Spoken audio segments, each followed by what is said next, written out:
We didn't even have to talk about what we were going to talk about. We're going to call it in the ring, as they say in wrestling. Call it on the fly. Hello, everybody. Welcome to Away Games, a Chicago Cubs podcast. I'm Kevin McCaffrey. Adam Amawalla's over there. It's the normal two over here.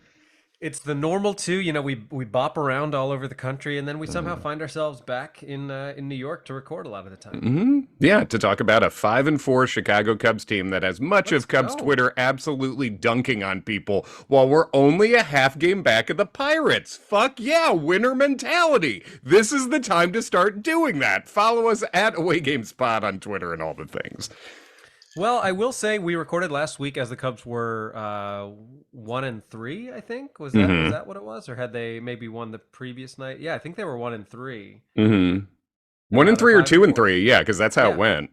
Yeah. So since we last recorded, the Cubs got rained out, but then other than that, they've only lost one game, which is very encouraging. We had our first actual series win because before that we had a series loss to the Brewers, who have gotten off to a hot start, then a split against the Reds thanks to the rainout, and then 2 out of 3 against the Rangers. A nice win last night against the Seattle Mariners that our buddy Ken Schultz was in person to see. And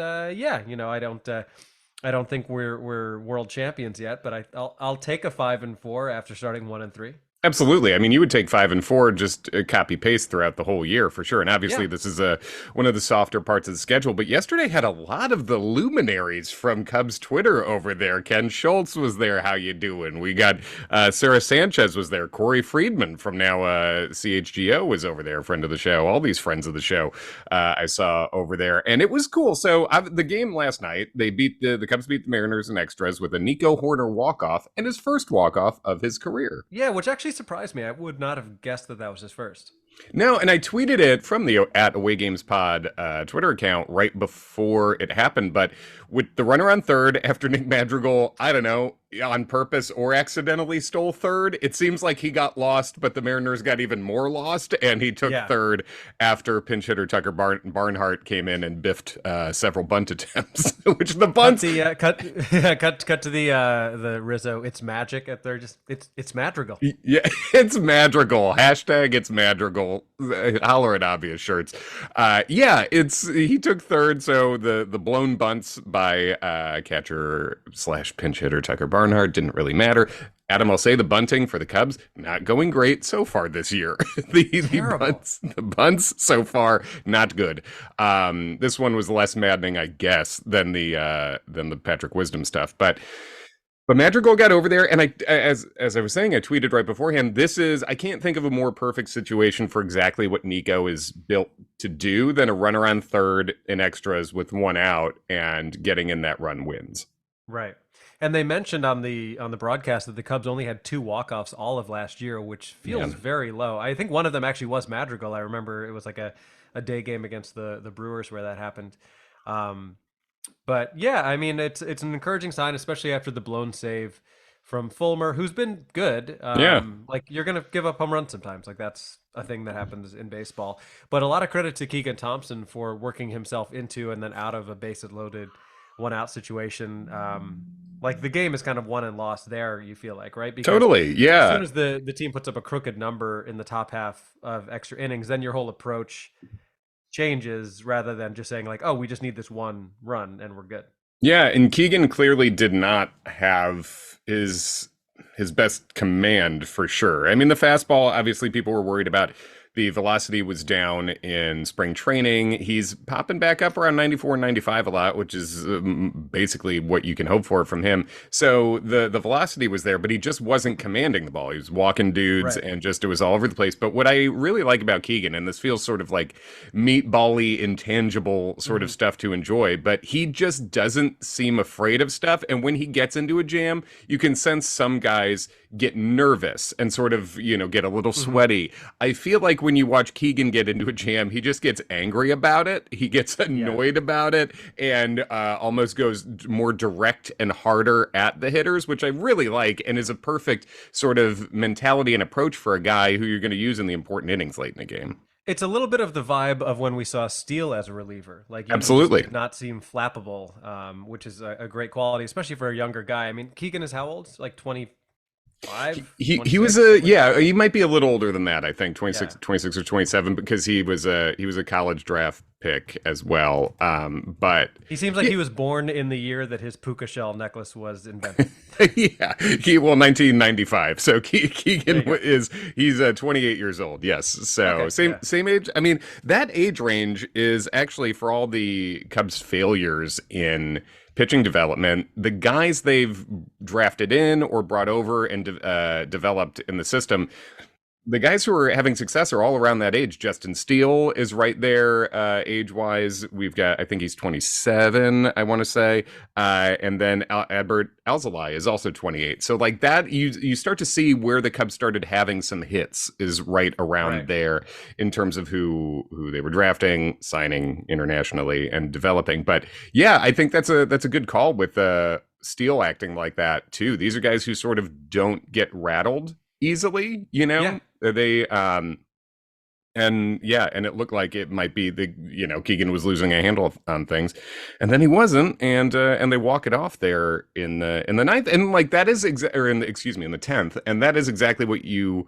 want Nico up doing, because Nico's having a good start to the season, but this is not nitpicking on Nico. This is just, I think, to give some perspective about what we can expect from him as an offensive player. So Nico's had a great start, right? He's stolen 4 bases already, which is really fun. I think with the new rules, Nico might actually go from being sort of a medium kind of base runner to a guy who is smart enough to take the extra base enough and might end up being like a 30 stolen base guy, which would be a lot of fun. But he's hitting his slash line 341. That's a great average.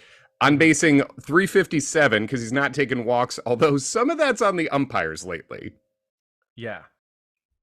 And then every year the Cubs have a guy who just gets squeezed the whole season. Yeah, like Jorge Soler. Yeah, exactly. Seiya Suzuki, who we'll talk about in a minute, also was that last year, and it seems like Nico so far. But I'm basing 357 and slugging 390. So all this combines to give him a WRC plus of 103, which is 3% better than league average.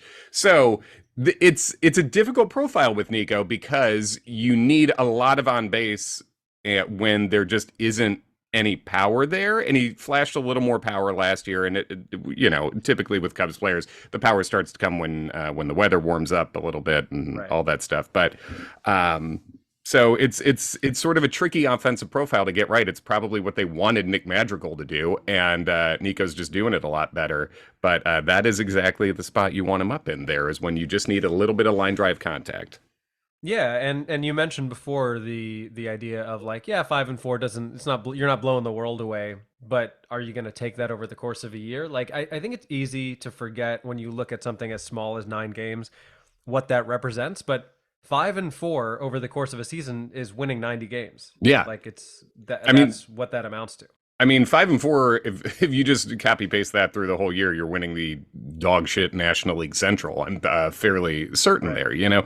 So it's a tougher stretch for the Cubs coming up in terms of schedule wise and what they've dealt with. But I think 5-4. If we looked up at the beginning of the year and saw that, we would have taken that in a heartbeat there. Yeah, and coming up, we've got a series at the Dodgers and then at the A's, which you hope kind of cancels each other out. Yeah, it's a 500. Really you figure, good. Yeah.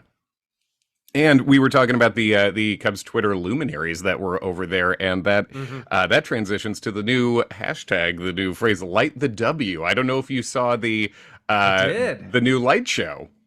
I really enjoyed it. I think that's in the same way that they use that Wintrust sign and then just left the W lit up. It's a really creative and fun way to utilize something that's already there. I was worried initially that it was a coincidence and the Ricketts had just forgotten to pay the light bill, but yeah, exactly. They're gonna, we're gonna build up, and once the rents are jacked up a little bit on the surrounding properties, once the DraftKings booth is going harder, then maybe we'll get all the lights. We'll see. But until then, got to pinch those pennies.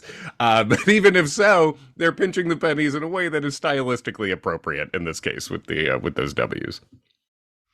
Yeah, absolutely. It's the first night game of the year. We got a nice walk off, and we also got to see a really good Drew Smyly, which is encouraging. Yeah, and Drew Smyly is a guy I think is so easy to forget about. He's a guy that the Cubs originally picked up off sort of the rehab pile and signed him, and then while he was rehabbing for a year, I think he was coming from the Mariners actually, if I'm not mistaken, and then the Cubs ended up, when they re-signed Cole Hamels, they ended up swapping Drew Smyly over in as part of that deal to sort of save some of the money, then signed him back later. And Drew Smyly is he's under contract for next year too. Like, this isn't just a 1 year deal. Yeah. He's under contract for next year, only 8.5 million. And this is a guy who, when he's been healthy, is, he's a guy who's going to give you 5 or 6 innings and typically pretty effective. So I think he's sort of a weirdly underrated bit of signing for the Cubs of 2023 and 2024, Yeah, and he struggled a bit in his first start, and we've now seen Jameson Taillon struggle in both of his starts. I think you and I are both in agreement that we're not overly concerned about that. Like, in the same way that you can't realistically expect Stroman and Steele to be quite as good as they've been. I Yeah. think you also can't expect Taillon to struggle in the way that he has. But it's encouraging to me that the Cubs are 5-4 despite some shaky managing, despite Suzuki not being in the lineup, despite Taillon not having a good start in either of those games. Like, there are enough things that have gone right despite things going wrong Yeah. that it makes me feel like maybe this team could be a 500-ish, a little bit better sort of team throughout the year. Like, as we keep saying, a 5-4 team, if you keep repeating that, I think every Cubs fan in the world would be very happy with that. Absolutely. I mean, and talking about Jameson Taillon, he is, his ERA is sitting here at 7, but that really isn't showing you what's happened. His FIP, fielding independent pitching, is 2.06. I mean, he's been playing in front of some terrible defense. He's striking out 9 per 9. He's only walking 2 per 9, and he's adjusting to a new place, which is always something. He's adding a new pitch. The sweeper is not something that he was working with before, so he's getting used to that. And the Cubs have just, I mean, roster management out of the spring, playing with 2 outfielders, being the pitching and defense team that so often is punting at least 2 positions defensively, 2 or 3 positions defensively, just is sort of nonsensical, and that's what they've been doing. And that, especially in the last start, Taillon wasn't great in the first start, but in the last start, it was just goofs at third base by Madrigal, goofs in right field by Mancini, and he really deserved a lot better than that. So yeah, I'm not. I mean, when you see it's like Senga, who signed for I think less money, who's just absolutely dominating with the Mets, who we wanted. Yeah, I mean, we're 2 starts in. That makes it feel a little tougher. But Taillon is not an element of this team that I'm worried about at all either. Yeah. Is there anything that is like what is the most glaring thing so far for you? I mean, I think it's just an incomplete roster without terribly much offensive upside. I mean, we're when Seiya Suzuki, we knew from the get-go was going to be one of the most important players on this team, if not the most important, because of the offensive ceiling that he shows. And we've seen, just missing him for a week and a half, how the Cubs can't figure out how to put an actual outfielder in right field. I mean, Miles Mastroboni is a second baseman, and he's the defensive replacement in right field. Right. It's just like, it's the beginning of the year. You should not be behind the 8 ball like this. That is just bad, or at least incomplete roster construction. So that, I think, Seiya's shown, but again, they're sitting here 5-4, but Seiya being out shows you what happens if one key player on this team gets injured. I think it'll fall apart pretty quickly. I think they've been a little lucky to be sitting here at 5-4. So I think, but weirdly, and I don't know if this is some sort of statistical anomaly. So the Cubs have played 9 games, and in 5 of those 9 games, they have scored at least, what is it? Oh no, I guess not. I mean, I'm just trying to look at like the scores that they've put up. They had the big scoring day in Cincinnati, which is where people tend to have big scoring days. Right. Right. Or they scored a ton against Texas, right? Yeah, I was actually looking at the standings wrong, but yeah, they've had two double digit scoring days already, which is encouraging, but it just feels like the sort of team where they can't make errors. They like literally cannot make errors if they want to win. and the pitching has to really hold up, or I just feel like they're going to win. The games are going to win are going to be like 3-2 games. I think so too. I mean, it was funny how in the comments after opening day, remember, there was like so many people being like, this is how they drew it up. You win by, where nobody Right. scores anything, but we score barely more. And that's the plan. It's really tough to replicate over the course of a season consistently beginning to end like that. But yeah, I mean, you're absolutely right. You can't, this team is not built to really goof off defensively in any way. And for the most part, it's been good. I mean, obviously the up the middle stuff with Nico and Dansby has been wonderful. Watching Dansby play over there, really good on the backhand. That seems to be his signature play. He just seems comfortable Yeah. approaching things with the backhand and getting himself into a really strong throwing Yeah, position. that nice little flip too, like a glove hand flip. Yeah, exactly. So, I mean, that defense has been great. Cody Bellinger's been great in center. Ian Happ said that watching Cody out there, it's easy to overlook how good he's been already in center Right. field, which is interesting to hear from Ian as well. But I mean, I And was getting just Suzuki back in right field is going to help a lot. Not that he was amazing last year defensively, but he's a no, he hell of a actually lot better wasn't than good. having Mancini or Mastrobuoni out there. Yeah, totally. I mean, Seiya did not grade out well defensively, and he didn't look that good out there defensively either. When we'd been told, I think he won a Gold Glove in Japan too. But I Right. think we know Wrigley's a particularly difficult place to play right field with the wind and the way the sun comes through in day games. So I think he'll be better this year, and he at least is a right fielder. Like the Cubs just Yeah. called up Nelson Velasquez as they sent Javier Assad down. Assad's going to stretch out as a starter for starting depth a little bit down there, and had a couple of rough appearances up with the Cubs. But yeah, Seiya Suzuki in right is going to give you a 3 outfielder outfield, which shouldn't be a luxury. But putting an outfielder in all 3 outfield spots really does help this team, because I was thinking about this, Adam. I mean, the Cubs did just call up Nelson Velasquez, but what would happen if Cody Bellinger got injured like 2 games ago? Who's over there? I mean, they don't want to put Ian Happ in center. Like literally, who goes to center field? I mean, Nelson PCA Velasquez gets the early call up. yeah, honestly, it's just like it's weird to me that I mean, I guess they got I think Ben DeLuzio is sitting in AAA, maybe sort of that kind of depth, but I mean they had no one on the major league roster, So Right. the way this is shaping up is like congratulations Ian Happ and Cody Bellinger, you're playing 162 games this year. Right. Yeah, it is tricky. Now we saw, so I guess we'll see Wisniewski's second start tonight as we're recording this on Tuesday. Um, And talking about Seiya, I and just wanted to say I think Seiya yeah. seems to be coming back Friday. Oh, nice. Okay, I know he had been in AAA, and there was some speculation about when exactly he would be back. But also kind of disturbing that you can. I'm on ESPN right now looking at the schedule. Tickets as low as $8 tonight and $5 tomorrow. So if you're in Chicago and you want to see some baseball, now's your chance to go. Good time to do it. Yeah, totally. But what I'm wondering is like whenever Hendricks is ready to come back, does he even have a spot? Like how's that going to work? Who's the odd man out? I guess by then maybe we'll have a better sense of who would need to be replaced. But Yeah, I think that's the case. I'm sure there's discussions about who would go down if Hendricks was 100% healthy right now. And I don't know if that's a reliever going down and moving either Smyly or Wisniewski into more of a long reliever role. right.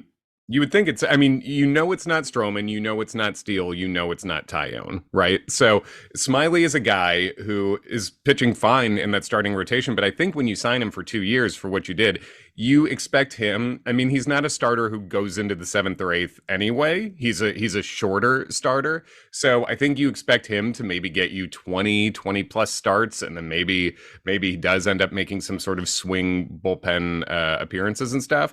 But between him and Wisniewski, and I'm a big believer in like, you got to give Wisniewski some run starting for a while.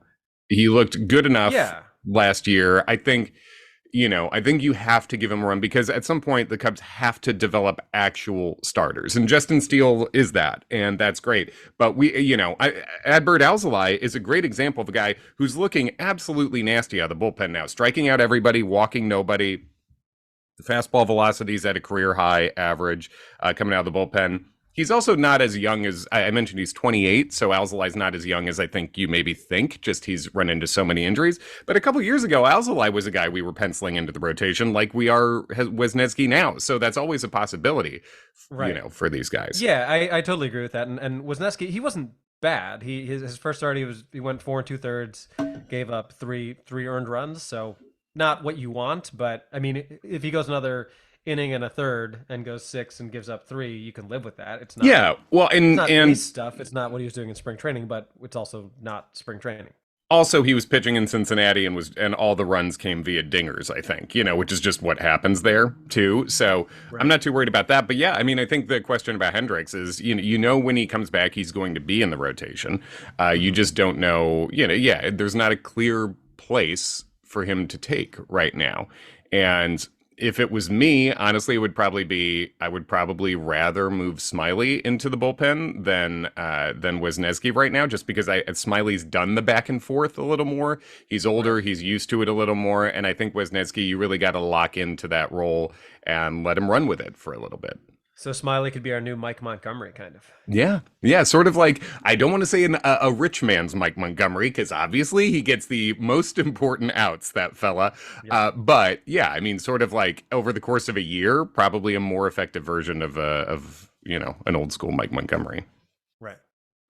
Yeah, but yeah, I mean, as far as Alzolay goes, that guy is looking like. I mean, basically, to me, with him, you end up picking your poison for the other team. Where is this guy going to be your high leverage multi-inning reliever, one of those like Keegan is, or is he going to end up being your 1 inning blow it out closer type?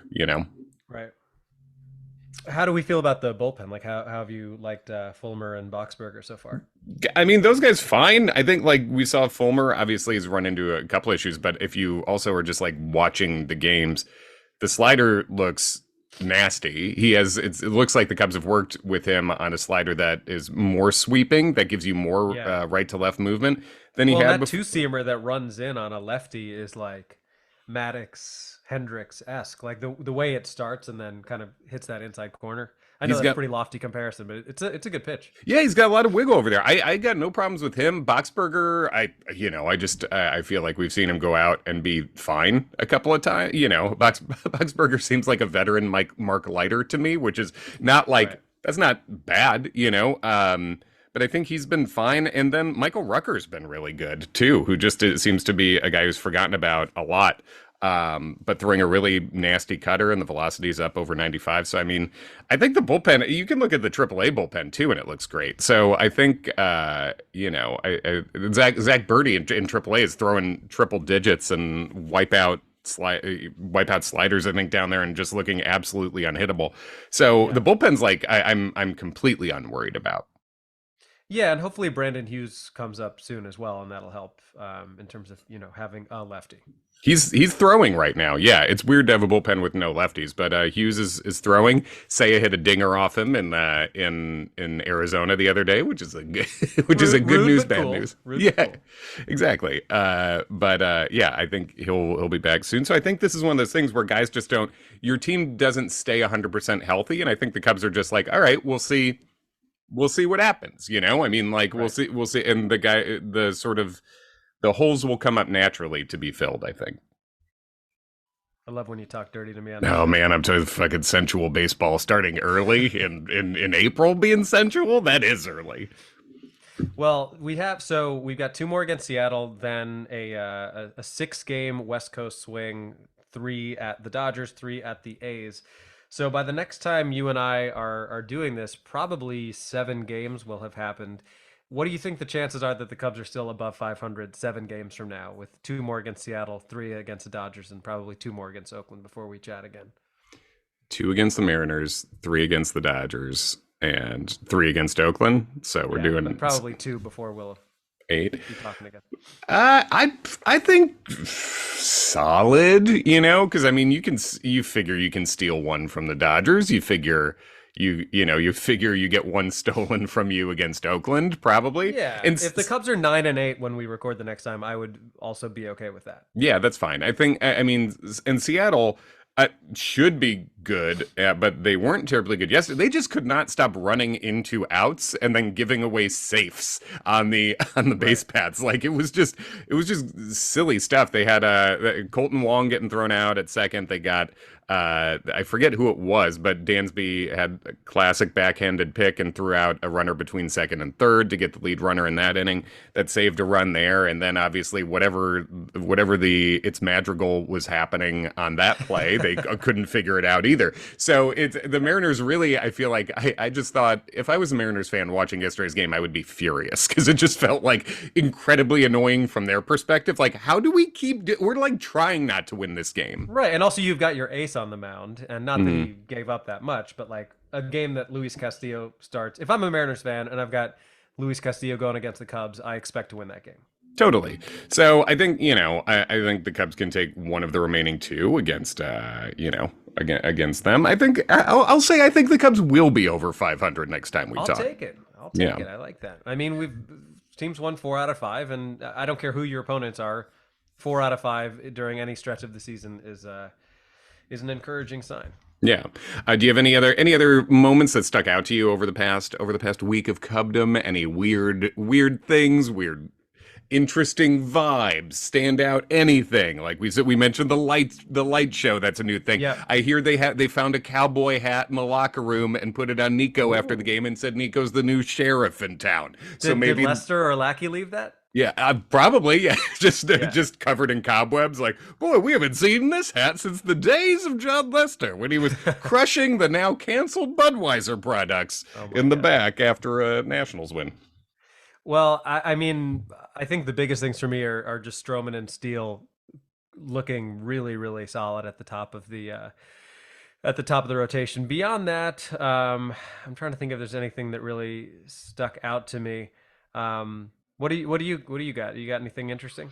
Well, you mentioning Steele, I think I saw a stat that Bleacher Nation put forward that I think since July of last year, Steele's something like third or fourth in ERA in the majors, and and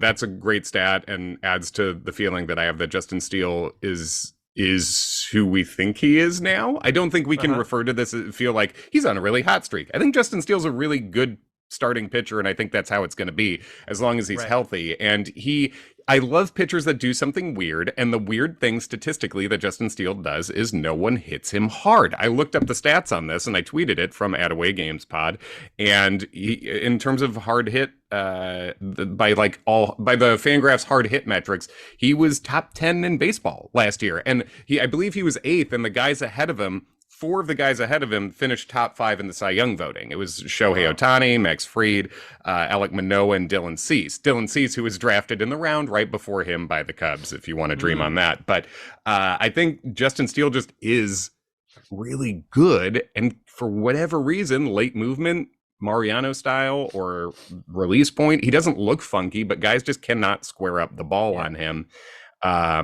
And then the other thing I mentioned, Bleacher Nation in an interesting tweet there.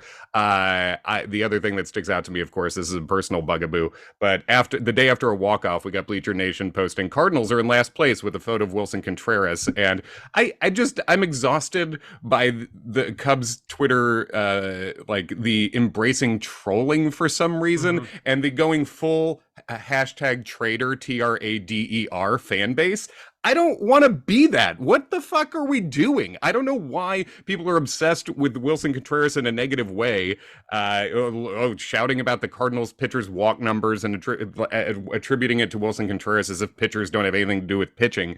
I don't know why we're turning into that. And it's not the whole fan base, but when I see stuff like that, it makes me want to mute. I think the best way to describe it is like, if you're so over your ex, but all you can do is keep talking about your ex, maybe you're not over your ex. Yeah, maybe, this doesn't make your ex look bad at all. This makes you look pretty weird, and also us as a fan base dunking on the Cardinals for being last in the National League Central when we're sitting here 5-4, as I said, a half game back of the Pirates. That is like you go on a good first date and like shouting at your ex, yeah, I found someone, fuck you. And then you get the text, it's like, they do not want a second date. Okay, maybe I was calling that early. That's on me, you know? Yeah, it's just embarrassing and strange. Yes. And I'm not even saying that Wilson wasn't kind of petty about it, but first of all, I understand why he was. And second of all, just if you don't care, then stop tweeting about it. Please stop talking. Are we saying that Yan Gomes is God because he hit 1 home run and he's batting 111? Like I have nothing against Yan Gomes, but like it would be one thing if the Cubs catchers were playing out of their minds. Yes.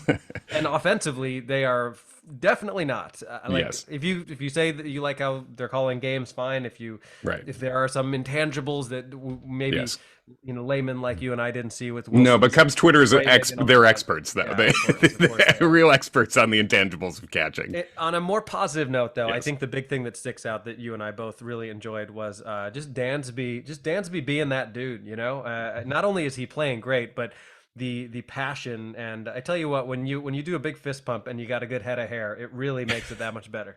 He's a really gifable fella, I think, and he scored a Javi-esque, and I do want to say, like, he was my pick for a regression candidate in the preview. I'll own my stuff, and we're 9 games in, and I hope I'm wrong, as I hoped I was wrong then too. But I think I referenced what you can look for with Dansby is a slightly less fun Javi, and while I stand by that, it's actually a pretty cool player.